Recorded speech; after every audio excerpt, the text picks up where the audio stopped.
Hey everyone, it's me, Ask Miss Cris, and I'm getting ready to do a retrospective. Alright, we know that I do, my hair is like wacky. We all know that I do daily vlogs now that are my stand-ups, which are answers 3 questions. What did you do today, what are you going to do tomorrow, and what have any roadblocks? That's part of the agile methodology of software development. And I thought, that's pretty much the only thing I'm going to do. But then I really got to thinking, am I ever going to go back and review these? I'm getting comments and we're having these little side conversations, but how many people who watch the video go back to see if anybody else has made any more comments? They're not going to. I mean, unless it's really interesting or really controversial, then I highly doubt people are doing that. So I thought, well, you know what, how about every week or 2 weeks or whatever, I do a retrospective. Now, a retrospective in Agile is a time where it's a set iteration, and usually it's 2 or 3 weeks, you release something to the business. It could be active, working code. It could just be layout. It's something. You're delivering something to the business. It doesn't have to be production ready. It just has to be something. So when you do your retrospective at the end, usually it's the day after it ends, or like within 2 to 3 days, you're talking about what you learned during that time frame. Was there any major roadblocks that need to be addressed? They were solved during the iteration, but do we need to address them and maybe come up with a better procedure on handling them in the future so they aren't such a major deal? There's a scorecard with 12, I think, different things that you score, which I don't think I can do that because I'm not pair programming with anybody and I'm at my sustainable pace. I'm good. As far as weight loss and stuff, health.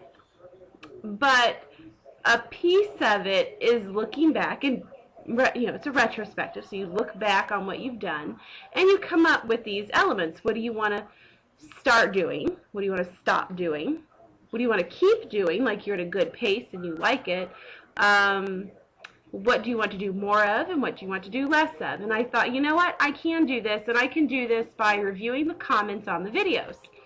So for my retrospectives, what I'm going to do is I'm basically going to take some of the comments that were made, some I think that I either, felt like we had little mini conversations about, or I really wanted to touch on again, and then I'm going to use those comments as talking points, and then I'm going to build my keep, start, stop, more or less. Okay? And then I'll share that with you and go over it, and then I can use those pretty much every week to say, hey, yes, I am, or I'm not, and those change. They're very fluid. That's kind of what Agile's about, is being a little more fluid, not quite so rigid. So, and as I mentioned people's names, links to their channels are going to be down in the doobly-doo, because these people are fantastic. Most of them are blogging daily or almost daily. They have a lot of good things to say, and they're very active on your channel. So if you get a chance to know them or check them out, I highly recommend it. Part of YouTube community is the interaction, and these are the people that are commenting and really driving the interaction. So I'm going to take it by day. So I created a document, so if you see me like I'm reading, it's because I am. All right. My dates that I'm covering for this retrospective are March 17th to March 24th. I do not know what my retrospective, my iteration time frame is going to be yet. I'll think about that later. So on the 17th, the comment that I pulled out was Bejeweled Hedgehog. Alice, I believe is her name, wrote a comment, what to have for dinner, ha ha ha, that's my problem too. And I know it seems like such a casual comment, but the catch is that how many people get stuck in food ruts, and how many people really don't know what to eat, so they postpone it long enough, they end up doing something that's just a convenience food, which is not the healthiest thing to do. So something that I need to do, and I take this from her comment and from what I'm knowing and things I've said, that I really need to figure out a way to plan my meals better. So just in that little comment, it's kind of nice to know, okay, I'm not the only one, and I know that I like convenience foods, and I know I like eating out, and if I had a plan, I wouldn't be having this problem. And if hope maybe I could come up with a plan, share some plans, we could discuss them like as a group, and maybe you'll find something that works for you too. Not necessarily you, Bejeweled Hedgehog. No, all of us. Now on 318, Bejeweled Hedgehog commented again about not having fancy appliances. And you know what? I don't either. I'm looking into my kitchen because I'm in the dining area, so I can look through to my kitchen. And aside from the wonderful juicer that I bought last week, I have a blender. That's it. Oh, I have a rice maker too. It's in a cabinet. That's the extent of my crazy kitchen appliancing. Yeah. And I will say that a couple comments were made about cleaning it. I do not like to clean it. So if I'm going to make juice, I'm going to make it in bulk. And I know you're supposed to make the juice and drink it immediately. But I've been reading some tips and pointers. And, you know, it depends on what you put in it and things like that and how to store it. And I'm going to work on that. Oh, on that same day for that video, person 9 Upso Greens, hopefully I'm breaking those words up correctly, offered a great recipe to try for the juicer, and I'm going to try it. I need to get a cucumber and spinach. I was going to get some spinach tonight, but I didn't see any. It's celery. Doesn't say how much celery. I might minimize that one because I had a bad celery's not my friend. It's celery, 2 Granny Smith apples, 1 cucumber, 2 handfuls of spinach, and 1 lemon. So if anybody's interested in a juicing recipe, I'm going to try it as soon as I get the cucumber and spinach into the house. But if you try it first, let me know how it tastes. Alright, so then on the 19th, I was definitely have a pretty bad day, and I mentioned my anxiety disorder and the fact that I have thanatophobia. And Ayana Red, she's a daily blogger, commented, how do I deal with it without medication? And I will say, it's not easy. I went off the depression medication before I actually should have, but the weight I lost 2 years ago, I don't need medication for depression anymore. I might have some bouts, but they're not so bad, and I kind of know how to get over them now. Not even to get over them, but to work my way through them. As for the anxiety disorder, I'm on a fun little cocktail that sways back and forth between 2 different medications, and I take them as needed. As long as I can keep myself under control as much as possible, I try not to take medication. I am not a person that likes to take pills. So, but there are days, and there are times when I need it, and it's there. So, it's not that I don't have medication. I definitely just try not to take it. And what I'm on, the 2 different medications that I flip back and forth through, they do that so I don't get addicted. And that my body doesn't build up a resistance. But either one of those are on an as-needed basis, and then that helps me go medication-free for, I've gone a month without taking anything before, but I've also been in situations where I've taken 1 or 2 pills a day for a couple days in a row. So, don't want to go into too much on that, because it's a little bit depressing. When I have a really good day, go in and I don't mind coming down a little bit, I'll talk more about the anxiety disorder and more about the thanatophobia. I don't mind talking about mental illness because I figure people can't learn about it. It's going to be considered taboo as long as people who are functioning individuals, and I feel I am a high-functioning adult in my society and in my workplace, maybe not mature, I just said functioning, I'm in a place where, you know, other people, they look at me and they don't think that I have any sort of mental illness, and I'm just perfectly fine. And the truth is I'm not. But I also, you know, I have to say, you know, I pray every day. It's just part of who I am and my belief, and it makes me a stronger person. So, it makes it a little easier. So then on 3/20, I apparently had pizza. And it was another one of those nights, probably, oh, we're going to do for dinner. What are we going to do for dinner? You procrastinate so long that there's very few things that you could do for dinner that make sense. So we ended up getting pizza, and I thought this was just fun because Becky in California, Becky in CA, asked, what did we get on our pizza last night? And what we got was I got 2 large pizzas. It was a special. One was half cheese, half mushroom, and the other was half pepperoni, half sausage. And I will say that is not what we normally order. We only did that because it was a special that was 2 large one-topping pizzas. So I couldn't go over without getting the hellaciously good deal on those pizzas, because quite frankly, ordering pizza now is like going out to a really nice restaurant. I could spend the same on pizza as I could go in, to a really nice steakhouse, which is kind of sad. Don't order pizza too much. I make pizza and I think it's pretty good.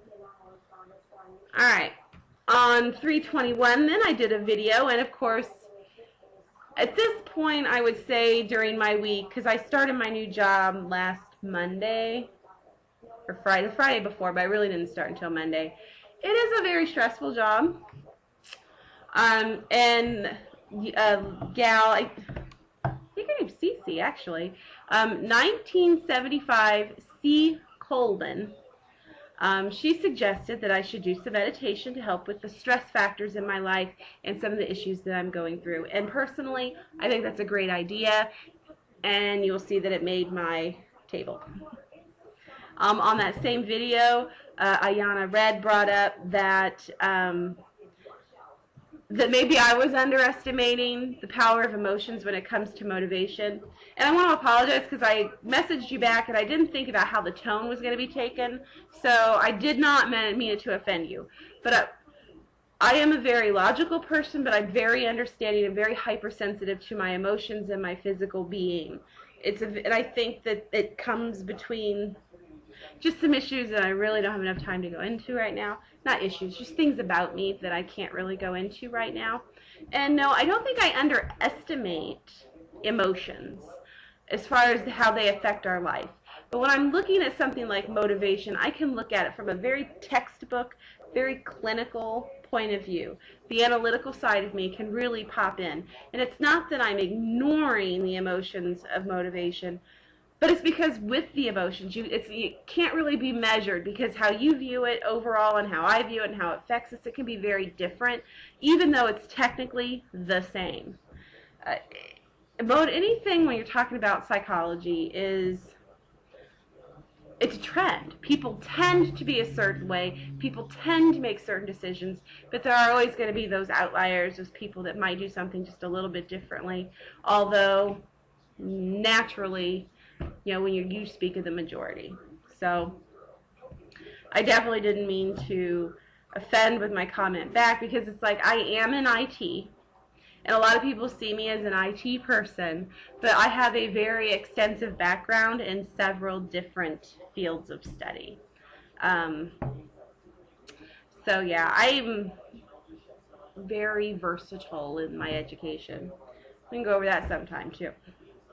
Alright, so then on 3/22, it was probably just a standard been to work, blah, blah, blah video. Becky in California, or Becky in CA, asked what the man's name was and how did we meet and how long have we been married. We have been married 15 years, and I don't know if he wants me to tell you his name or not, so I won't, because he's a pretty shy guy. Surprised that he's with me, because I'm not shy.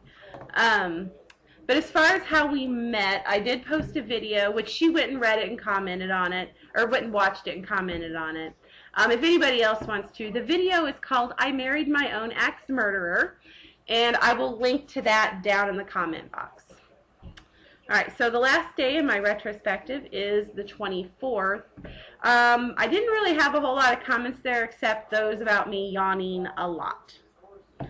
So I will do my best to do my daily status, my daily stand-up videos when I'm not at the point of exhaustion. So I'm not yawning so much and making you guys yawn. Alright, so now it's time to go over the table. I'm just going to pop up a picture of my table so you're not going to see my face right now. And as you see, it's broken into 5 categories: keep, start, stop, more or less. I'm just going to, and all of these come from the videos, what I've learned this week, and comments that people have made that have really made me think about what I can be doing, should be doing, or whatever. So in the keep category, I have vlogging daily. I do find that doing the stand-ups, you know, the shorter they are, I think the better they are as far as this is concerned, because it's just meant to get the information out there and start conversations. So I think the vlogging daily is working. And then another big keep that I got is from a bunch, you know, different comments about, oh, I feel the same way, I'm having troubles with motivation, like Bejeweled Hedgehog's comment, like, oh, I'm in that same boat with trying to figure out what's for dinner. So in this keep, it's sharing because others are going through the same issues. We aren't alone. So in the start bucket, back to Bejeweled Hedgehog, and I will tell you, I know that a lot of your guys' names, but I am horrible with names, so I'm just going to call you by your YouTube name unless I'm absolutely 100% sure I know who you are. Alright, so in the start bucket we have brainstorming how to plan meals for the week. I mean, it could be something as simple as a D-ring with some index cards on them, or some fancy computer thing, I don't know, but I got to figure out how I can start planning my meals for the week. Then I also want to start gathering recipes for my juicing fast, which I think I will start talking about that the closer it gets, and you know, as I'm more definitive that I'm going to do it, then I will start talking about that. Sharing more information about the mental illnesses that I have when the time is right. I think that just like motivation and weight loss, that many of us have issues with mental illness, either with ourselves or people that we know, and it's never going to be considered okay socially. It's always going to be a taboo unless we start educating people, and I genuinely do not mind talking about it because it is part of what I am. It isn't who I am, but it's part of me in the sense that it does help make up who I am, if that even makes sense. All right, in the stop category, I really don't have a lot, except I could really hear myself in a couple places where I could see my emotion on my face. I need to stop negative self-talk. Okay, I'm fat. Okay, I'm not like a diamond in the rough. You know, I'm not this gorgeous supermodel, but I'm also not a bad person. So, and then also just to the ha-ha side of things, I need to stop yawning so much. I bore myself. I'm so bored. Alright, so then in the more category, I only have one thing, and I mentioned them once in the whole week of videos, but I need to start using my new running shoes more. I do. I really need to get in them and get things going. I'm hoping, though, with this garden that I'm going to be getting a lot more outside time, and it's going to help stimulate the need for movement, for exercise. And then in the less category, I have nothing now. I could not come up with anything on this retrospective, which is completely okay. Alright, so that's it for my retrospective. I do apologize for it being so long. I try not to make my videos that long, but I have a feeling the retrospective is going to be, and the longer I enter iteration, if I go like 2 weeks, it's going to be just as bad. So, I don't know. Try to go faster next time. Maybe I'll put that in the start category, go faster on retrospectives. Alright, so with that said, I'm going to close this down, get it edited, get it uploaded. Make sure you check out those links if you like what you saw or you want to get some more information. Subscribe, like the video, do whatever. I would love to talk with you. Obviously, your comments are driving my channel at this point. Yeah, that's it. I'm going to go, and after that I will be working on another daily, where I talk about having a blister. Alright. Have a great night, everybody.